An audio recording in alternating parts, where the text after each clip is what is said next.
গতিকে এই ভাগৱত এখন কেৱল মাত্ৰ অলৌকিক গ্ৰন্থ বুলি যদি আমি ভাবি লৈ এই ভাগৱতখনৰ সন্মুখত কেৱল মাত্ৰ আঁঠু লৈ ধূপ ধূনা জ্বলাই সেৱা কৰি থাকো, সেয়া হৈছে কি যে এই ভাগৱত আমাৰ অসমৰ প্ৰত্যেকখন গাঁৱৰ প্ৰত্যেকটো চুবুৰীয়ে এই ভাগৱত পাঠ হৈছে, ভাগৱতৰ ওপৰত ব্যাখ্যা হৈছে, আৰু এই ভাগৱত আমাৰ আকাশে বতাহে নিনাদিত হৈ আছে। ইয়াৰ উদ্দেশ্য লক্ষ্য কি, এই কথাটো আমি প্ৰথমে অনুধাৱন কৰাৰ অতীৱ প্ৰয়োজন আছে। এতিয়া ইয়াৰ লক্ষ্য আৰু উদ্দেশ্য মাথো এটাই, সেইটো হৈছে ভগৱন্তই অনাদি অনন্ত নিৰ্গুণ নিৰন্তৰ ঈশ্বৰে যেতিয়া অনাদি কালত, এই যে অনাদি পতন পৰা আৰম্ভ হৈছে, সেইকাৰণে অনাদি কালত বুলি কৈছো। তো সৃষ্টি যেতিয়া হোৱা নাছিল তেতিয়া তেওঁ অকলশৰে আছিল। তেওঁ অকলশৰে থাকি তেওঁ আনন্দ উপলব্ধি কৰা নাছিল, আনন্দ অনুভৱ কৰা নাছিল। তেওঁ ভাবিলে যে অকলে থাকি মই অকণো আনন্দ পোৱা নাই, গতিকে এই আনন্দ অৰ্থাৎ বিনোদ আৰু বিলাসৰ নিমিত্তে তেওঁ সৃষ্টিখনৰ পাতনি মেলিছিলে। আৰু তেওঁ এই সৃষ্টিৰ জৰিয়তে, সৃষ্টি হৈছে সৃষ্টিৰ লগত ধ্বংস জড়িত হৈ আছে, অৰ্থাৎ জন্ম হৈ তৎনাত যেতিয়া মৃত্যুৰ ফালে গতি কৰে তাকে জগত বুলি কয়। জন্মৰ পাছত এই মৃত্যুৰ ক্ষণটোলৈকে বিভিন্ন ঘাত প্ৰতিঘাত, বিভিন্ন শুভ অশুভ এই পৰিৱেশ পৰিস্থিতি উদ্ভৱ হয়, আৰু তাৰ মূল কাৰণটোৱে হৈছে বিনোদ আৰু বিলাস বা অৰ্থাৎ আনন্দ, আনন্দ বা শান্তি বা প্ৰেম। আমাৰ সমাজখনত এতিয়া প্ৰেমহীনতাই ভুগিছে। চাৰিওফালে ঈৰ্ষা, অসূয়া, তিৰস্কাৰ, অহংকাৰ, কুৰচুত, কপটতা, এইবোৰ সাধাৰণতে কলিৰ প্ৰভাৱ বুলি আমাৰ শাস্ত্ৰই কৈছে, বা কলিৰ প্ৰভাৱৰ ফলতে চাৰিওফালে সমাজখনত এই বাতাবৰণৰ সৃষ্টি হৈছে। তেনে এক কৰ্দৰ্য কলুষিত, তেনে এক অশান্তি জৰ্জৰিত পৰিৱেশৰ পৰা আমি মুক্ত হ'বলৈ হ'লে, আমি আনন্দ লাভ কৰিবলৈ হ'লে, আমি প্ৰেমেৰে আমাৰ ঘৰখন পৰিচালিত হ'বলৈ হ'লে, আমাৰ চুবুৰীটো, আমাৰ সমাজখনত প্ৰেমৰ যি মনোভাৱ, এই মনোভাৱ সৃষ্টি কৰিবলৈ হ'লে আমাক কি লাগিব? যিজন আনন্দৰ গৰাকী, যিজন পৰমানন্দ, যাক পৰমানন্দ বুলি কয়, যিজন সীমাহীন আনন্দৰ অধিকাৰী, সেইজনৰ কৃপা লাগিব, আৰু সেইজনৰ অনুগ্ৰহ লাগিব, সেইজনে আমাৰ প্ৰতি আশীৰ্বাদ কৰিব লাগিব। গতিকে সেইজন মহাপ্ৰভুৰ, যিজন পৰমানন্দৰ গৰাকী, সেইজন মহাপ্ৰভুৰ ওচৰত আমি শৰণাপন্ন হৈছো বা আশ্ৰয় লৈছো। তেওঁ যি আনন্দৰ বাবে, যি বিনোদ আৰু বিলাসৰ বাবে, যি প্ৰেমৰ বাবে এই সৃষ্টিখন পাতনি মেলিছিলে, আমিও তাৰ একনিকা পাওঁ নেকি, এই আশাৰে আচলতে আমি সেইজনা মহাপ্ৰভুৰ চৰণত আশ্ৰয় লওঁ। গতিকে আমাৰ আকাংক্ষিত সম্পদটো হৈছে শান্তি, আনন্দ বা প্ৰেম, এয়াই আমাৰ লক্ষ্য। সেইকাৰণে বহুজনে এনেধৰণে 3 দিনীয়া 7 দিনীয়া ভাগৱত পাতোতেই বেনাৰত লিখে যে বিশ্ব শান্তিৰ কাৰণে বা সমাজত শান্তি প্ৰতিষ্ঠাৰ কাৰণে 3 দিনীয়া ভাগৱত পাঠ বা 7 দিনীয়া ভাগৱত পাঠ। এতিয়া এই শান্তি বা আনন্দ এনেই আহিব জানো? এই শান্তি বা আনন্দ পাবলৈ হ'লে কি পথ অৱলম্বন কৰিব লাগিব, সেই পথৰ সন্ধান এই ভাগৱতে দিছে। গতিকে এই ভাগৱত এখন কেৱল মাত্ৰ অলৌকিক গ্ৰন্থ বুলি যদি আমি ভাবি লৈ এই ভাগৱতখনৰ সন্মুখত কেৱল মাত্ৰ আঁঠু লৈ ধূপ ধূনা জ্বলাই সেৱা কৰি থাকো, তেতিয়াহ'লে আমাৰ আকাংক্ষিত আনন্দ বা শান্তি আমি লাভ কৰিব নোৱাৰো। আনন্দ বা শান্তি লাভ কৰিবলৈ হ'লে এই ভাগৱতত অন্তৰ্নিহিত হৈ থকা আমি লীলা চৰিত্ৰসমূহৰ আমি অনুধাৱন কৰিব লাগিব, আমি বিশ্লেষণ কৰিব লাগিব, তাৰ আমি ভালদৰে শ্ৰৱণ কৰিব লাগিব, শ্ৰৱণৰ অন্তত সেইখিনি আমি পালন কৰিব লাগিব, ধাৰণ কৰিব লাগিব, তেতিয়াহে আমাৰ আকাংক্ষিত আনন্দ বা শান্তি পাবলৈ আমি সক্ষম হ'ম। গতিকে এই ভাগৱতখন সাধাৰণতে এখন বাস্তৱ গ্ৰন্থ। এই ভাগৱতখনত আমাৰ বাস্তৱিকতা আছে। গতিকে আমি এই ভাগৱতখন সেইকাৰণে বিজ্ঞানসন্মতভাৱে আমি বিশ্লেষণ কৰাৰ স্থল আছে। গতিকে আমি কাজেই এই ভাগৱত ভাগক আজি বিজ্ঞানসন্মতভাৱে কেনেকৈ বিশ্লেষণ কৰিব পাৰি এইখিনি কথাই আমি ইয়াত ক'বলৈ আমি প্ৰয়াস কৰিম। এতিয়া কথা হৈছে কি যে এই ভাগৱতৰ প্ৰাৰম্ভতেই নিশ্চয়কৈ ইয়াত এই ভাগৱত যি মূৰ্তি, এই ভাগৱত মূৰ্তি ইয়াত কীৰ্তন নিশ্চয় কৰিছে। এতিয়া ভাগৱত মূৰ্তি খুব শ্ৰদ্ধা সহকাৰে নিশ্চয়কৈ কীৰ্তন কৰিছে। গতিকে এই ভাগৱত মূৰ্তিৰ সন্দৰ্ভত মই একাষাৰ কথা কৈয়ে মই ভাগৱতৰ মাজলৈ সোমাই যাম।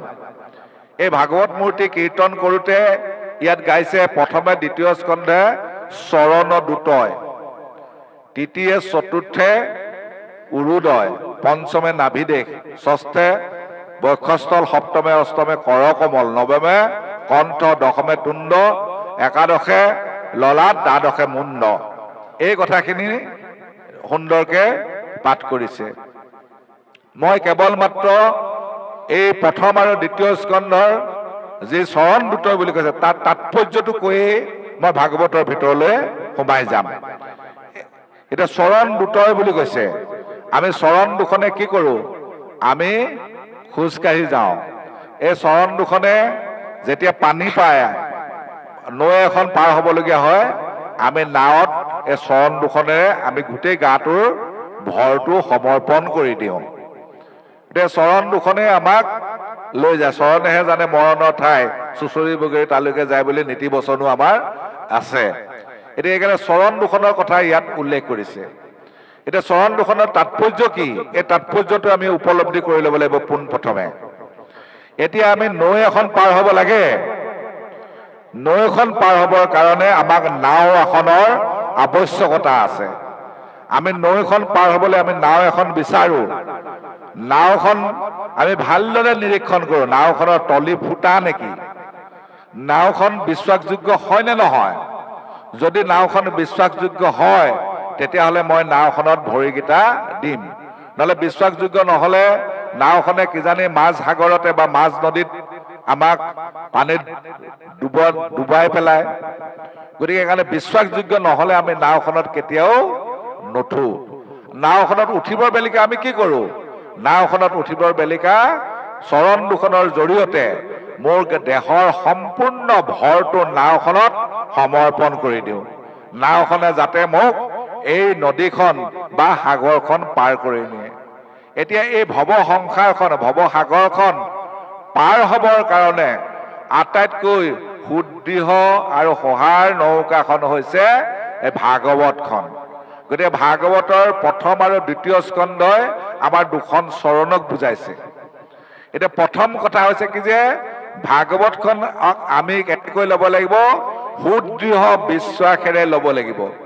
যেনেকৈ নাওখন সুদৃঢ় বিশ্বাসেৰে আমি নাওখনত বিশ্বাস কৰি আমি নাওখনত যেনেকৈ আমি ভৰিকেইটা দিওঁ, ঠিক তেনেধৰণে আধ্যাত্মিক জগতখনত আমি ভৰি দিবলৈ হ'লে পোনপ্ৰথমে আমাক কি লাগিব? আমাক লাগিব এইখন এটা সুদৃঢ় বিশ্বাসী এটা পন্থা বা এটা পদ্ধতি বা এখন নৌকা। গতিকে সুদৃঢ় বিশ্বাসটো আমাৰ থাকিব লাগিব। গতিকে আমি ভাগৱতখনৰ ওপৰত সুদৃঢ় বিশ্বাস নাথাকিলে আমি ভাগৱতখন অধ্যয়ন কৰাৰ, ভাগৱতখন পৰ্যালোচনা কৰাৰ কোনো প্ৰাসংগিকতা নাথাকে। বিশ্বাসটো আহিল যে ভাগৱতে আমাক সংসাৰ সাগৰখনৰ পৰা আমাক তৰাই নিব। ভাগৱতৰ বাক্যবোৰ যদি আমি আখৰে আখৰে পালন কৰোঁ তেতিয়াহ'লে আমাৰ আকাংক্ষিত আনন্দটো, আকাংক্ষিত শান্তি, আকাংক্ষিত প্ৰেমৰ দোলেৰে আমি বান্ধ খাবলৈ সক্ষম হ'ম। এই বিশ্বাসটো আমাৰ হ'ল। এতিয়া আমি কি কৰিব লাগিব? ভাগৱতখনত সম্পূৰ্ণৰূপে আমি আত্মসমৰ্পণ কৰিব লাগিব, কমপ্লিট চাৰেণ্ডাৰ কৰিব লাগিব। মাজে মাজে ইংৰাজী শব্দ ওলাই যায়, অপৰাধ নধৰিব। আমি সম্পূৰ্ণৰূপে আত্মসমৰ্পণ কৰিব লাগিব। যেনেকৈ নাওখনত উঠোতে দেহৰ সম্পূৰ্ণ ভৰটো নাওখনত সমৰ্পণ কৰি দিওঁ, ঠিক তেনেধৰণে আমি ভাগৱতখনক বিশ্বাস কৰাৰ পাছত ভাগৱতে আমাক যি কৰিবলৈ কৈছে সেইটোহে আমি কৰিব লাগিব। যি নকৰিবলৈ কৈছে তাক আমি এৰিব লাগিব। যলৈ যাবলৈ কৈছে আমি তালৈহে যাব লাগিব। যলৈ নাযাবলৈ কৈছে তাৰ পৰা আমি আঁতৰত থাকিব লাগিব। যি খাবলৈ কৈছে আমি তাকে খাব লাগিব। যি নাখাবলৈ কৈছে তাৰ পৰা আমি বহু যোজন আঁতৰত থাকিব লাগিব। অৰ্থাৎ সম্পূৰ্ণৰূপে ভাগৱতে মোক যেনেধৰণে পৰিচালিত কৰে মই তেনেধৰণে পৰিচালিত হ'ম, এই বুলি ভাগৱতৰ ওচৰত মই সম্পূৰ্ণৰূপে নিজকে আত্মসমৰ্পণ কৰিব লাগিব। এয়াই হৈছে শৰণ।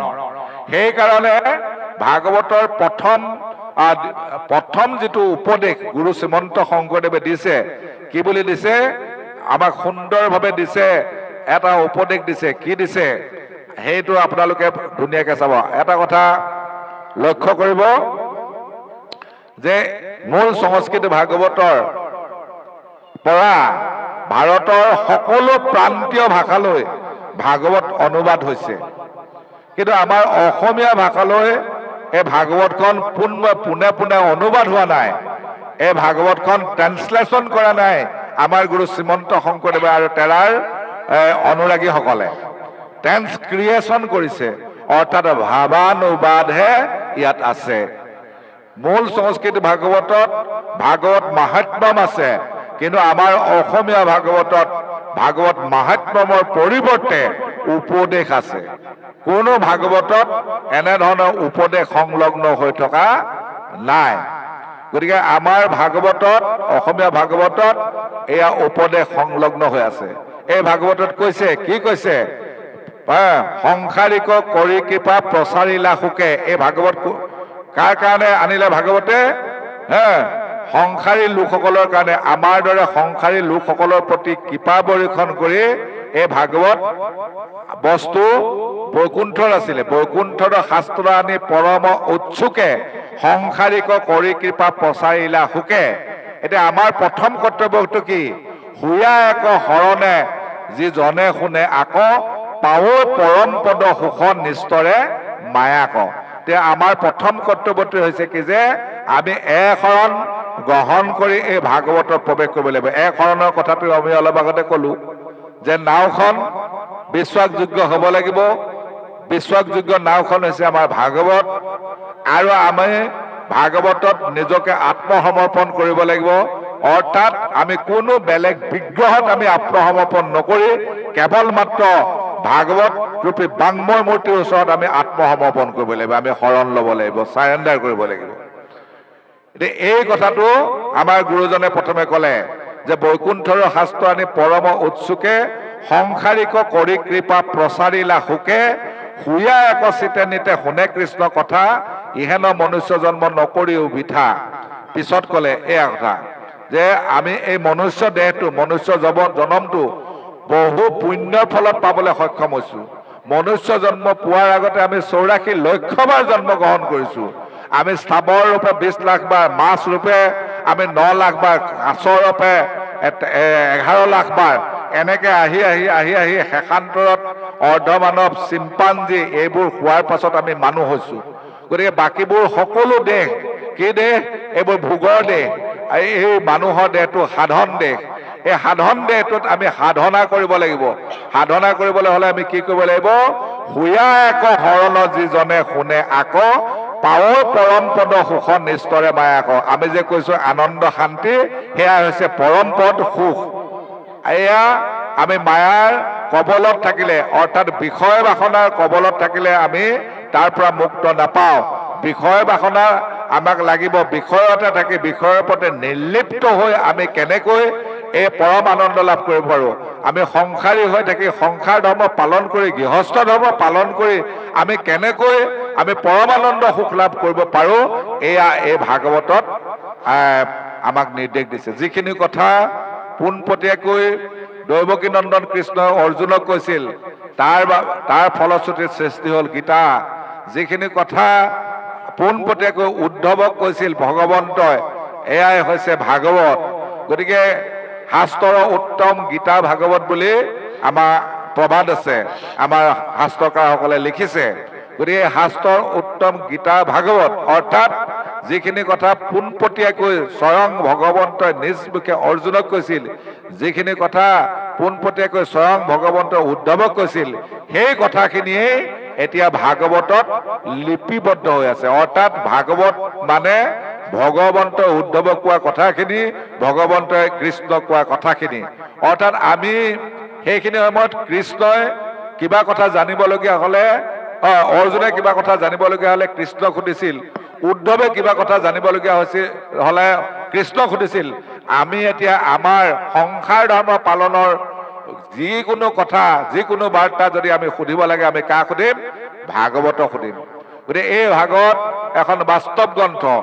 এই ভাগৱতে আমাক দেখুৱাই দিছে আমি সন্তান কেনেকৈ জন্ম দিব লাগে, সন্তান কেনেকৈ গৰ্ভত থিতি লোৱাৰ লগে লগে আমি কেনেকৈ সন্তানটোক লালন পালন কৰিব লাগে, তাৰো আগতে আমি সন্তান জন্ম দিবৰ কাৰণে এজন পুৰুষে কেনেকৈ প্ৰস্তুতি কৰিব লাগে, সন্তান গৰ্ভধাৰণ কৰাৰ আগতে নাৰীয়ে কেনেকৈ গৰ্ভটো সংস্কাৰ কৰিব লাগে, এই গৰ্ভত সন্তান থিতাপি লোৱাৰ পৰা মাতৃয়ে কেনেকৈ আচাৰ আচৰণ কৰিব লাগে, এই কথাবোৰ যদি জানিব বিচাৰে তেতিয়াহ'লে আমি ভাগৱতৰ কাষ চাপিব লাগিব। তাৰ পাছত সন্তান জন্ম হোৱাৰ পাছত সন্তানক কেনেকৈ পিতৃ মাতৃয়ে লালন পালন কৰিব লাগে, এইখিনি কথা জানিবলগীয়া হ'লে আমি ভাগৱতৰ কাষ চাপিব লাগিব। অৰ্থাৎ সংসাৰী লোক এজনে সংসাৰ ধৰ্ম পালন কৰিবলৈ যাওঁতে যিমানবোৰ প্ৰশ্ন মনলৈ আহে, সকলোবোৰ প্ৰশ্নৰ সমিধান ভাগৱতত আছে। অৰ্থাৎ আমি ভাগৱতক সুধিলেই আমি পাম। এতিয়া কথা হ'ল, এই ভাগৱত আমি অভিধান ব্যাকৰণ লৈ ঘৰতে যদি পঢ়ি থাকো তেতিয়াহ'লে তাৰ তত্ত্ব পৰমাৰ্থ উপলব্ধি কৰিমনে?